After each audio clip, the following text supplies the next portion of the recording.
You will hear a number of different recordings, and you will have to answer questions on what you hear.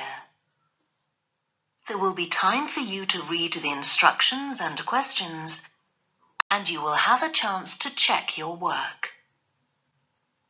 All the recordings will be played once only. The test is in 4 sections.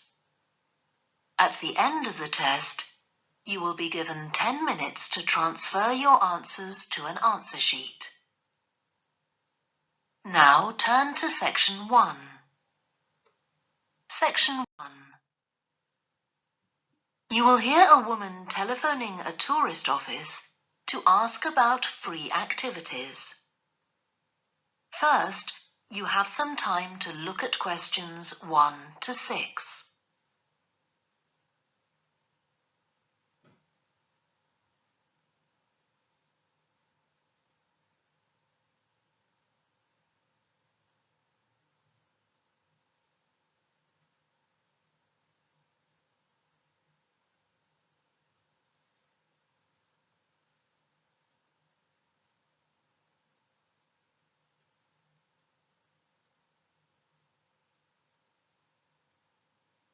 You will see that there is an example that has been done for you. On this occasion only, the conversation relating to this will be played first. Good morning, this is Burnham Tourist Office, Martin speaking. Oh, hello. I saw a poster about free things to do in the area, and it said people should phone you for information. I'm coming to Burnham with my husband and 2 children for a few days on June the 27th, or possibly the 28th, and I'd like some ideas for things to do on the 29th. Yes, of course. The date that the woman wants information about is the 29th of June, so the letter C has been circled. Now we shall begin. You should answer the questions as you listen, because you will not hear the recording a second time. Listen carefully and answer questions 1 to 6. Good morning, this is Burnham Tourist Office, Martin speaking. Oh, hello. I saw a poster about free things to do in the area, and it said people should phone you for information. I'm coming to Burnham with my husband and 2 children for a few days on June the 27th, or possibly the 28th, and I'd like some ideas for things to do on the 29th. Yes, of course. Okay. Then let's start with a couple of events especially for children. The art gallery is holding an event called Family Welcome that day, when there are activities and trails to use throughout the gallery. That sounds interesting. What time does it start? The gallery opens at 10 and the Family Welcome event runs from 10:30 until 2 o'clock. The gallery stays open until 5, and several times during the day they're going to show a short film that the gallery has produced. It demonstrates how ceramics are made, and there'll be equipment and materials for children to have a go themselves. Last time they ran the event there was a film about painting, which went down very well with the children, and they're now working on one about sculpture. I like the sound of that. And what other events happen in Burnham? Well, do you all enjoy listening to music? Oh, yes. Well, there are several free concerts taking place at different times, 1 or 2 in the morning, the majority at lunchtime and a couple in the evening, and they range from pop music to Latin American. The Latin American could be fun. What time is that? It's being repeated several times in different places. They're performing in the Central Library at 1 o'clock, then at 4 it's in the City Museum, and in the evening at 7:30 there's a longer concert in the theatre. Right. I'll suggest that to the rest of the family. Something else you might be interested in is the boat race along the river. Oh, yes. Do tell me about that. The race starts at Offord Marina to the north of Burnham and goes as far as Summer Pool. The best place to watch it from is Charlesworth Bridge, though that does get rather crowded. And who's taking part? Well, local boat clubs, but the standard is very high.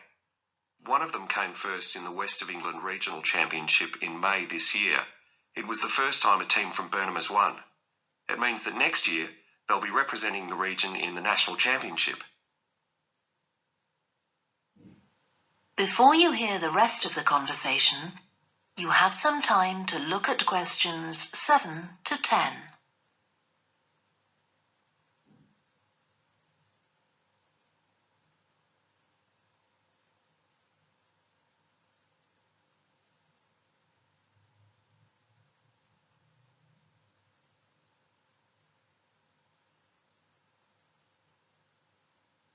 Now listen and answer questions 7 to 10.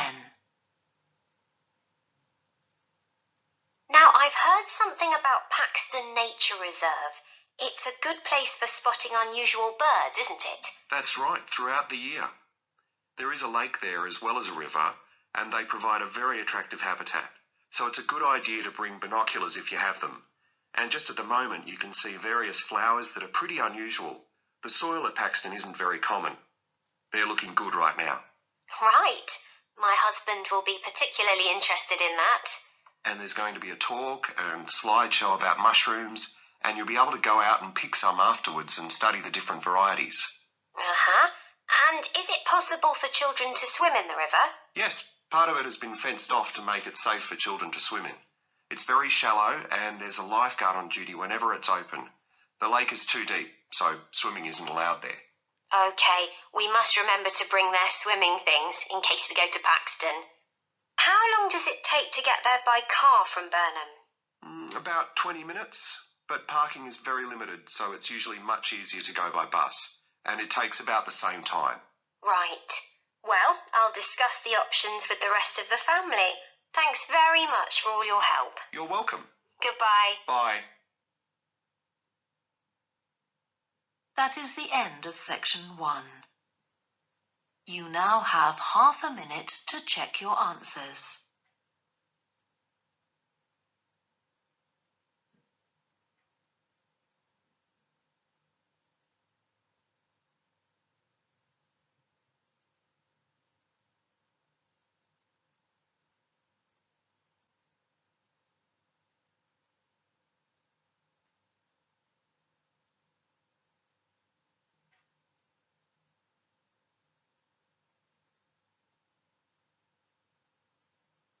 Now turn to section 2. Section 2. You will hear a talk given by a woman called Shona Ferguson about changes in a town called Barford. First, you have some time to look at questions 11 to 15.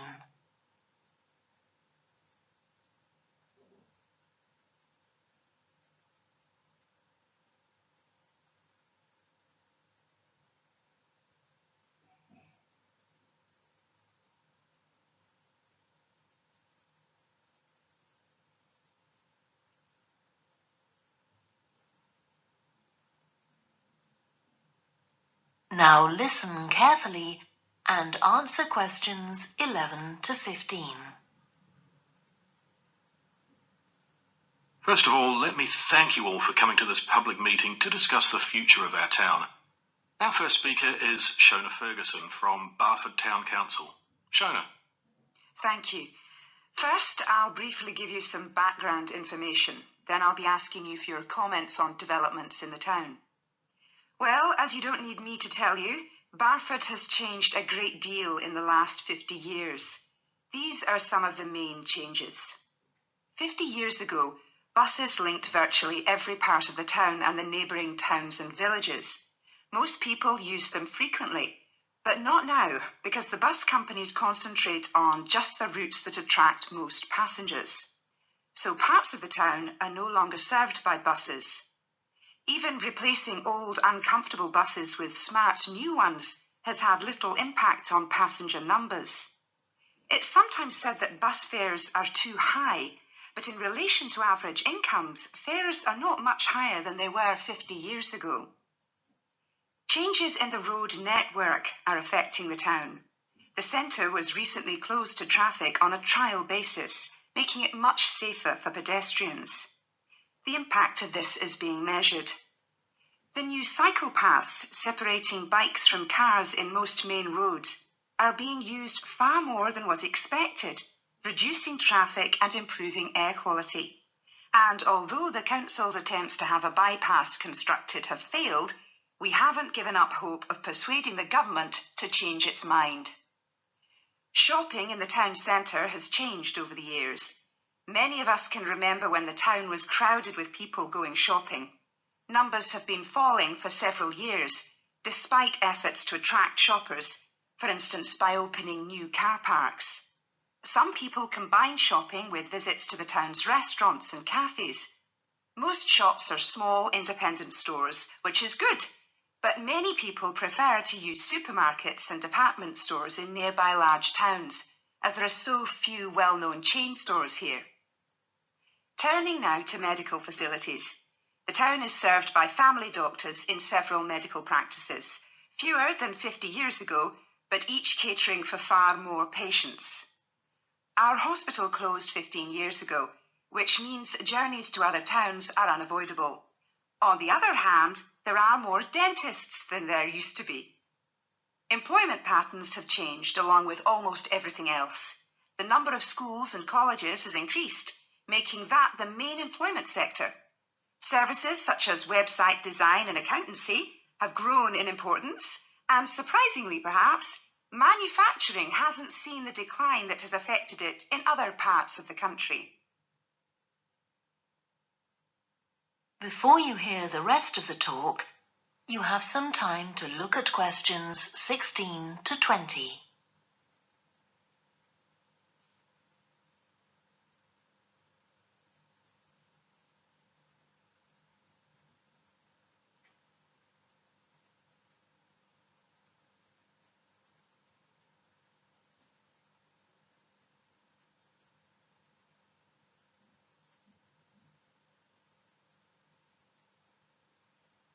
Now listen and answer questions 16 to 20.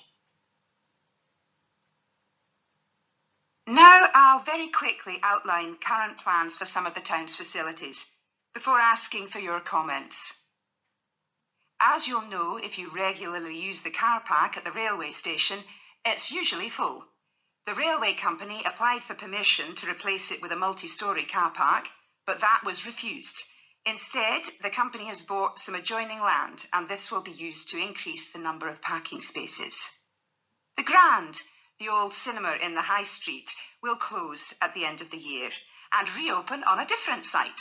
You've probably seen the building under construction. The plan is to have 3 screens with fewer seats rather than just the one large auditorium in the old cinema. I expect many of you shop in the indoor market. It's become more and more shabby looking, and because of fears about safety, it was threatened with demolition. The good news is that it will close for 6 weeks to be made safe and redecorated, and the improved building will open in July. Lots of people use the library, including school and college students who go there to study. The council has managed to secure funding to keep the library open later into the evening, twice a week. We would like to enlarge the building in the not too distant future, but this is by no means definite. There's no limit on access to the nature reserve on the edge of town, and this will continue to be the case. What will change, though, is that the council will no longer be in charge of the area. Instead, it will become the responsibility of a national body that administers most nature reserves in the country. Okay, now let me ask you if you have... That is the end of section 2. You now have half a minute to check your answers.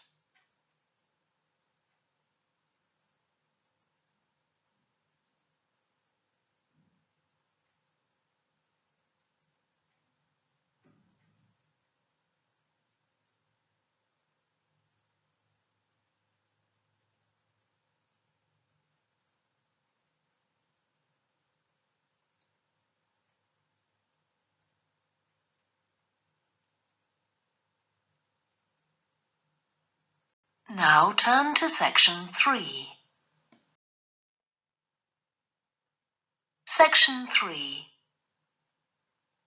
You will hear 2 students called Helen and Jeremy, who are studying creative writing, discussing a project for their course, which involves writing and illustrating stories for children. First, you have some time to look at questions 21 to 26.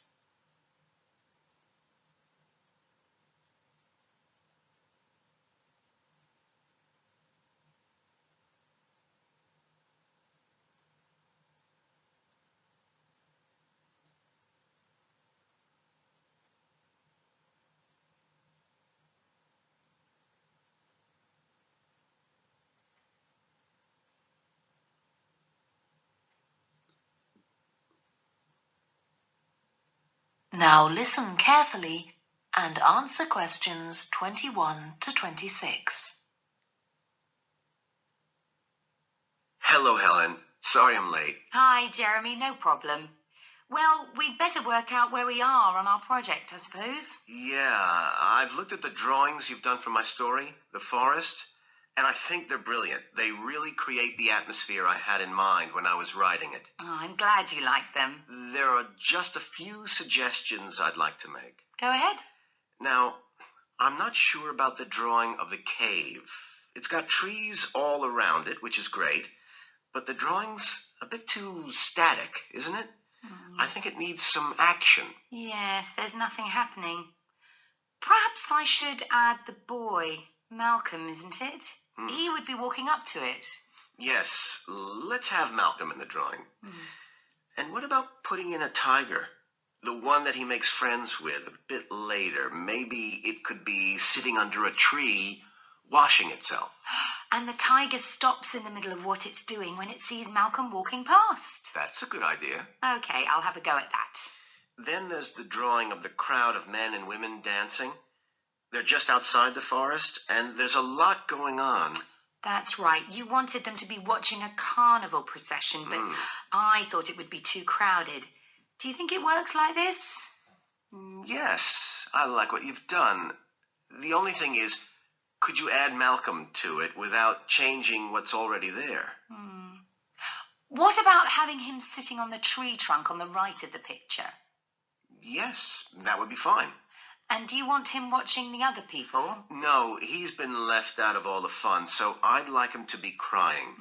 That'll contrast nicely with the next picture where he's laughing at the clowns in the carnival. Right, I'll do that. And then the drawing of the people ice skating in the forest. I wasn't too happy with that one. Because they're supposed to be skating on grass, aren't they? That's right, and it's frozen over. At the moment, it doesn't look quite right. I see what you mean. I'll have another go at that. And I like the wool hats they're wearing. Maybe you could give each of them a scarf as well? Yeah, that's easy enough. They can be streaming out behind the people to suggest they're skating really fast. Great. Well, that's all on the drawings. Right. So you finish writing your story, and I just need to finish illustrating it, and my story and your drawings are done. Before you hear the rest of the discussion, you have some time to look at questions 27 to 30.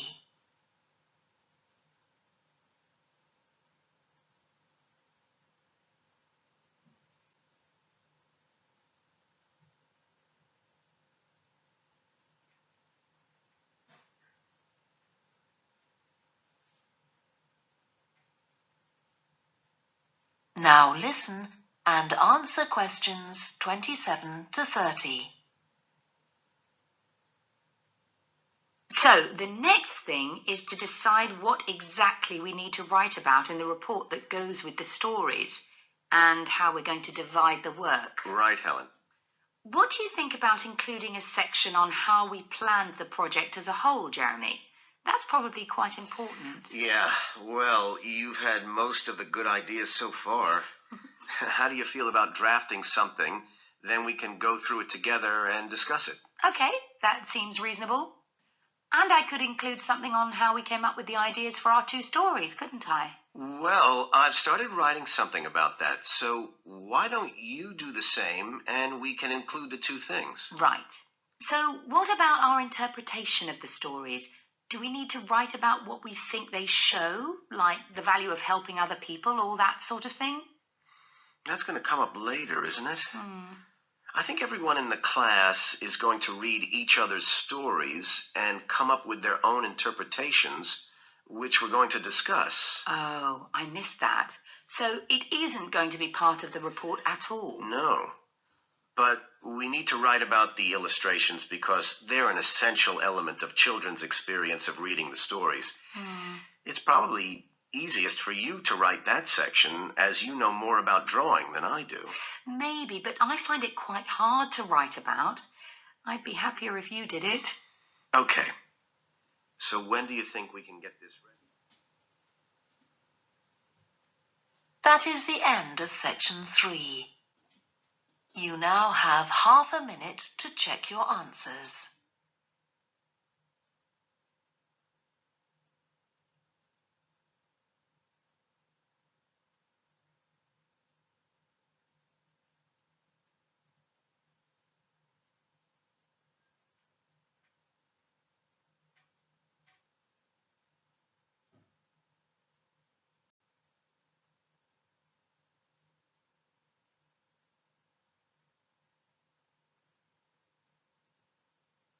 Now turn to section 4. Section 4. You will hear part of a lecture to business students about the use of one particular type of research known as ethnography. First, you have some time to look at questions 31 to 40.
Now listen carefully and answer questions 31 to 40.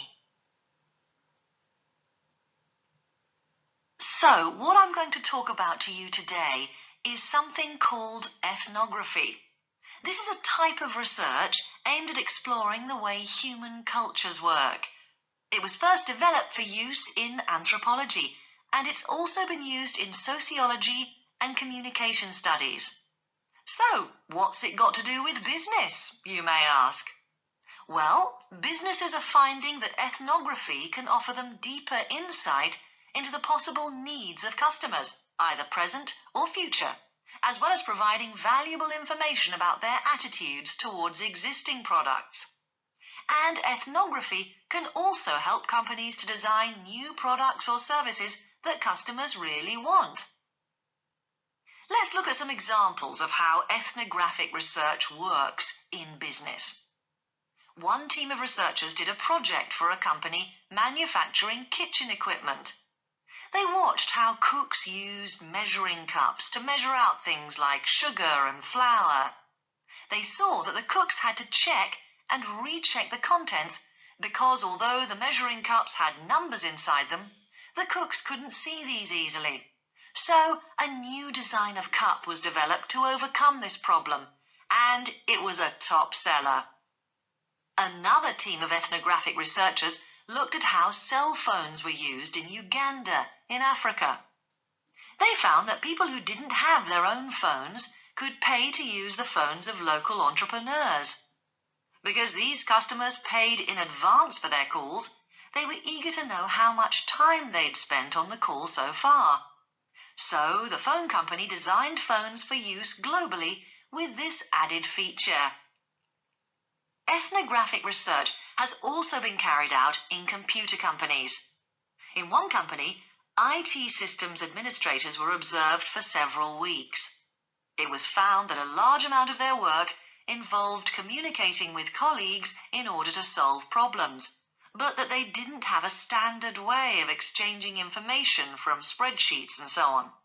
So, the team came up with an idea for software that would help them to do this. In another piece of research, a team observed and talked to nurses working in hospitals. This led to the recognition that the nurses needed to access the computer records of their patients no matter where they were. This led to the development of a portable computer tablet that allowed the nurses to check records in locations throughout the hospital. Occasionally, research can be done even in environments where the researchers can't be present. For example, in one project done for an airline, respondents used their smartphones to record information during airline trips, in a study aiming at tracking the emotions of passengers during a flight.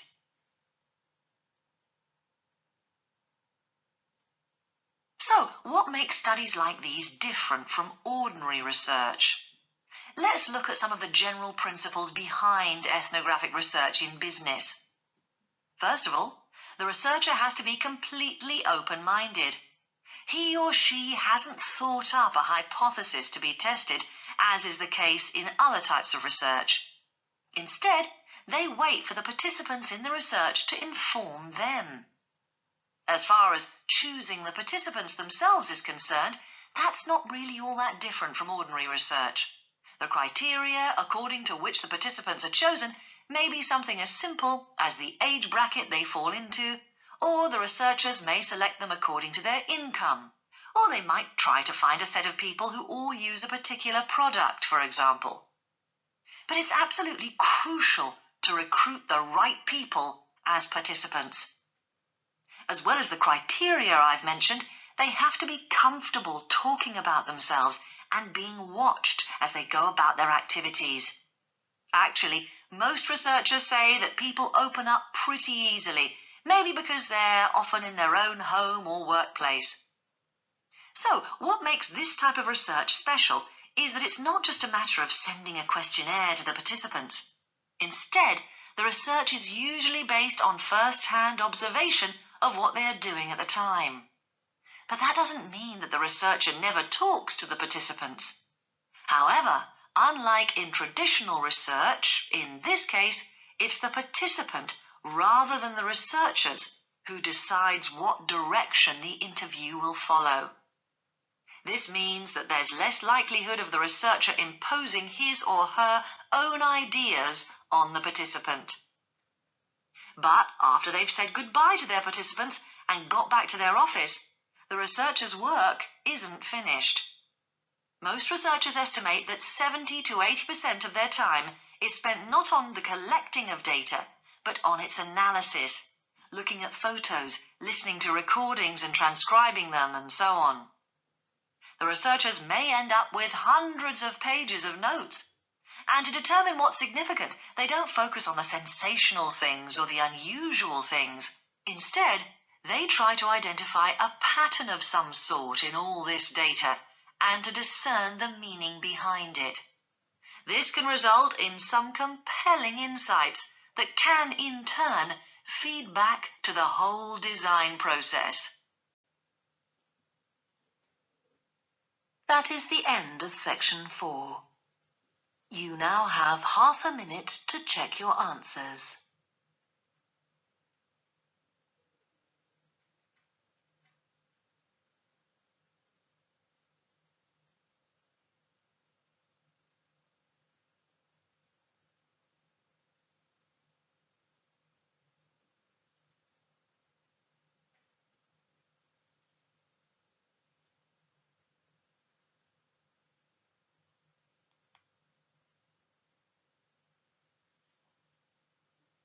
That is the end of the listening test. You now have 10 minutes to transfer your answers to the answer sheet. Please stop writing and wait for your question booklet to be collected.